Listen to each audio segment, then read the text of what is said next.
رہتے ہیں, ابھی اپنے دائیں بائیں دیکھتے رہتے ہیں کہ میری سیفٹی کتنی ہے, میری سیکیورٹی کتنی ہے. چھوٹے سے لے کر بڑا آدمی ہر ایک یہ سوچتا ہے کہ خواہ اس مسل میں اپنا سر کیوں رکھنا, کیوں اپنی جان کو جوخم میں ڈالنا ہے. میرے بھی بیوی بچے ہیں اور سب مشکل میں پڑ جائیں گے. یہی دنیا میں کمفرٹ زون میں جینے کی خواہش اس کو بزدل بنا دیتی ہے اور اپنے راستے سے اسے ہٹا دیتی ہے. کبھی کبھار یہ بھی تو سوچا ہوتا کہ بیوی بچے اور گھر بار اور جائیداد اور بزنس صرف ہمارے نہیں, صحابہ کے بھی تھے جو رسول پاک صلی اللہ تعالی علیہ وسلم کے سچے غلام ہیں. ان کی بھی جائیدادیں تھیں, ان کے بھی مال و اولاد تھے, ان کی بھی بیوی بچے, لیکن کبھی عظمت مصطفیٰ اور دامن مصطفیٰ کے بیچ دنیا کی کسی چیز کو انہوں نے کبھی آنے نہیں دیا ہے. ہم ساری چیزوں کو پہلے مقدم رکھتے ہیں کہ کیا ہوگا. میرے عزیزو, ایک صحابی رسول کی بات اگر عرض کروں, ابو دہدہ ایسے مالدار صحابی تھے جن کا باغیچہ پورے مدینے میں سب سے قیمتی باغیچہ تھا, سب سے قیمتی باغیچہ تھا, اور ان کے باغیچے کی کھجوریں سب سے مہنگی کھجوریں. ابو دہدہ کے باغیچے کی شہرت تھی مدینے میں. مسجد نبوی میں بیٹھے ہوئے تھے, حضور پاک صلی اللہ تعالی علیہ وسلم کے پاس ایک مسئلہ آیا تھا, ایک یہودی کا اور ایک مسلمان کا, ایک دوسرے صحابی کا. اس یہودی کے اور مسلمان صحابی کے درمیان جو مسئلہ وہ تھا ایک درخت کو لے کر کے, کھجور کی درخت وہ یہودی کے آنگن میں تھا جس کی کھجوریں اس صحابی کے گھر پہ گر جاتی تھی. انہوں نے خریدنے کے لیے کہا, وہ دینے کو راضی نہیں تھا. یا اس طرح کا ایک مسئلہ اور بھی ہے. اللہ کے نبی صلی اللہ تعالی علیہ وسلم نے رغبت دلائی, کوئی ہے جو یہ ایک درخت خرید کر کے میرے اس صحابی کو دے دے, اسے میں جنت کا باغیچہ دوں گا. تو اس وقت ابو دہدہ کھڑے ہوئے, کہا یا رسول اللہ صلی اللہ تعالی علیہ وسلم, میں سودا کروں گا اس یہودی سے. ایک ہی درخت تھا اس کے آنگن میں. اس سے کہا کہ کتنے میں تو یہ درخت بیچے گا؟ میرے نبی کی بات ہے, حضور کا فرمان ہے, میں خریدوں گا. اس نے کہا میں بیچنا نہیں چاہتا, اس کی قیمت, کیونکہ اسے پتا تھا ان کی کمزوری ہے.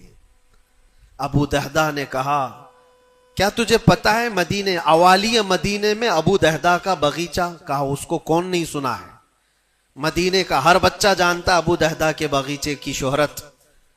کہا اگر میں وہ باغیچہ اس درخت کے بدلے دے دوں تو کیا تو یہ درخت مجھے دے گا؟ اس نے کہا یہودی نے, پاگل ہو گئے ہو, کیا بات کر رہے ہو, ایک درخت کے بدلے وہ اتنا قیمتی باغیچہ جس کی کھجوریں پورے مدینے میں مشہور ہو. ابو دہدہ نے کہا اس باغیچے سے زیادہ قیمتی میرے مصطفیٰ کا فرمان ہے, میرے لیے نبی پاک کی عزت اور ان کی حرمت اس سے کئی زیادہ بڑھ کر کے ہے. اس یہودی نے کہا کون نہ کہے گا سودا, اگر تم صحیح میں مجھ سے مذاق نہیں کر رہے ہو تو ابھی میں یہ درخت دیا اور باغیچہ دو. ابو دہدہ نے کہا تو نے ابھی دیا, میں نے بھی یہیں سے دے دیا, باغیچہ بیچ دیا اور ساری چیزیں یہیں پر طے کر کے اپنے باغیچے پر آتے ہیں. باہر دروازے پر کھڑے ہیں, باغیچے کے پھاٹک پر, ان کی بیوی ان کی بچے, گھر اندر بنا ہوا ہے باغیچے کے اندر جو ٹھنڈی حاصل کرنے کے لیے خوشنما, باغیچے کے اندر خوشنما محل بنا ہوا ہے. دروازے کے باہر سے ابو دہدہ پکارتے ہیں یا ام دہدہ, اپنی بیوی کو, باہر آ جاؤ, باہر آ جاؤ اپنے بچوں کو لے کر. بیوی نے کہا اتنی جلدی کیوں اس طرح سے بلا رہے ہو, کیا بات ہے, کیوں چیخ رہے ہو؟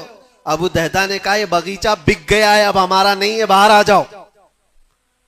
عورتیں کبھی کسی چیز کو دینے دیتی ہیں, گھر کی کوئی چیز بک جائے عورت راضی ہو جائے, لیکن وہ عورت عام عورت نہیں, رسول اللہ کی صحابیہ تھی.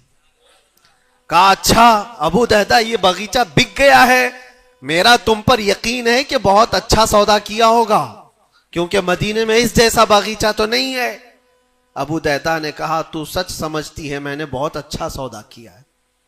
باہر آئی, یہ اندر نہیں گئے, اپنے بچے اور اپنی عورت کو لے کر باہر نکلے. ابو دہدا سے پوچھتی ہے خاتون نے کتنے میں سودا کیا ہے, کتنے میں سودا کیا ہے؟ کہا بس وہ ایک درخت کے بدلے جو یہودی کے آنگن میں ہے میں نے یہ باغیچہ پورا اس کو دے دیا. عورت نے کہا ہاں ایسے کیسے, اتنا بڑا باغیچہ ایک درخت کے بدلے میں؟ کہا وہ تو بظاہر ایک درخت ہے لیکن اصل قیمت تو رسول اللہ کی زبان ہے.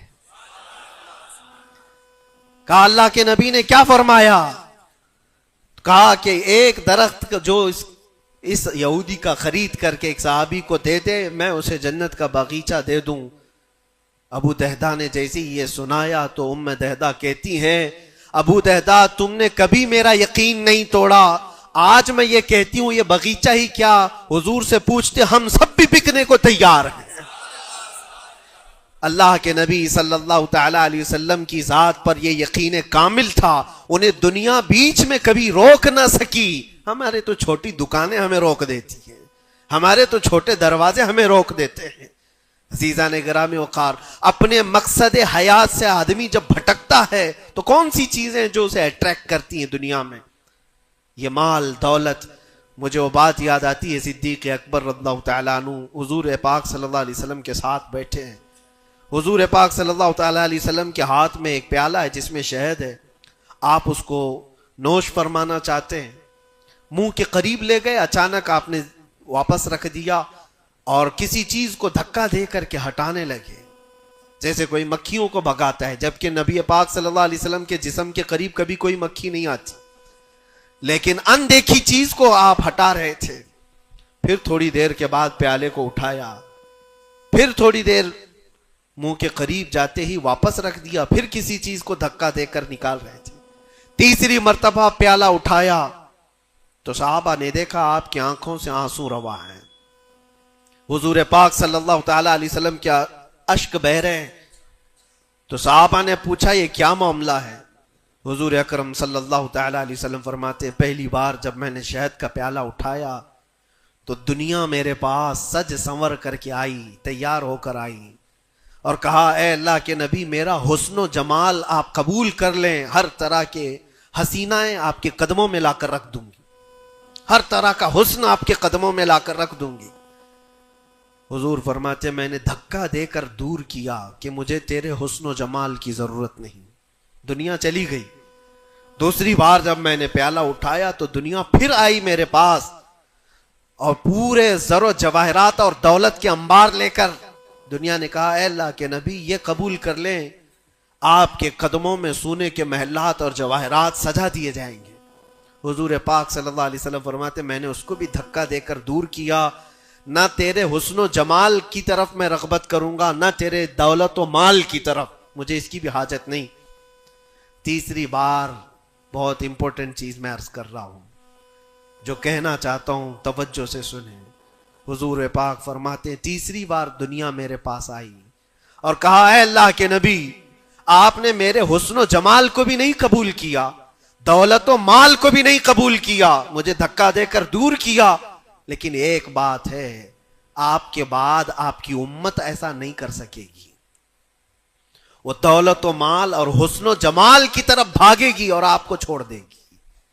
حضور فرماتے جب میں نے یہ بات سنی تو میرے آنسو نکل آئے. کیا میری امت مجھے چھوڑ کر اس طرح دور ہو جائے گی؟